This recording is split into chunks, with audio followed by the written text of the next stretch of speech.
This is for anyone interested in locating and changing out the spark plugs on the 2003 Ford Explorer. They're supposed to be changed out every 100,000 miles. I changed mine out at 200,000 miles.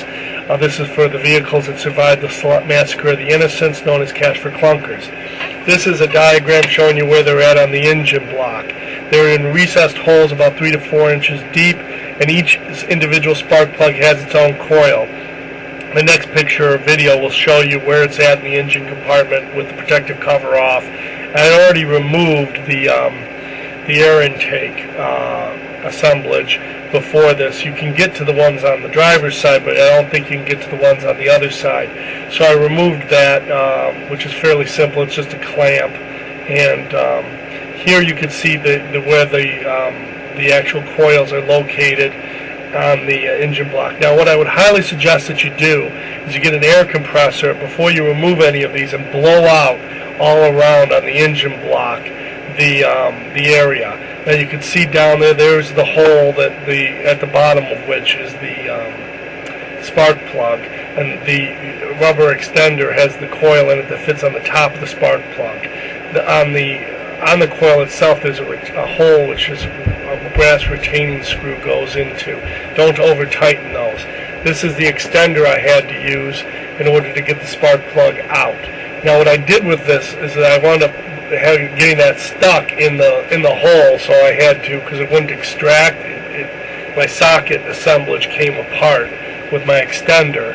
So what I did was I put it together with electrical tape to hold it, and I had to do that 2 or 3 times over the course of removing all 8 of the individual spark plugs. Now what you're seeing there is this is a clip that goes into the air intake assemblage, and the 2 hoses there, which you'll see are disconnected. They just fit into the air intake. Now what I was going to suggest was that you blow out while everything is still in place, before you even start, blow out all the road grime off the top of the engine block, because it will fall down into that hole. So blow it all out real good with a compressed air compressor, or if you have a micro vacuum, I suppose you could do it that way too. In any event, this is where they're at on the engine block. You push them back down over into the hole. It will mount onto the top of the spark plug, and then turn the screw back down. Don't over tighten the screw. It's just to hold it in place. Now this is the actual extender, the rubber extender, and if you continue to look there, you can see where it's been removed, and I'm putting the screw, I'm putting it back into the hole over the spark plug that's been put in place, and then returning the screw in place. Now this is where I'm putting the air intake back into place with the 2 air hoses or vacuum hoses to go back in, and then there's the clip, the electrical clip, which has a sensor on it as well.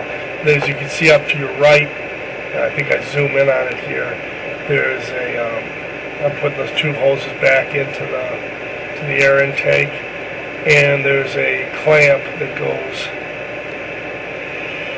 in a few moments you'll see a clamp, I believe, or this is the air intake, by the way. After I removed that, I covered the filter assemblage with a towel or a rag to keep any debris out of there.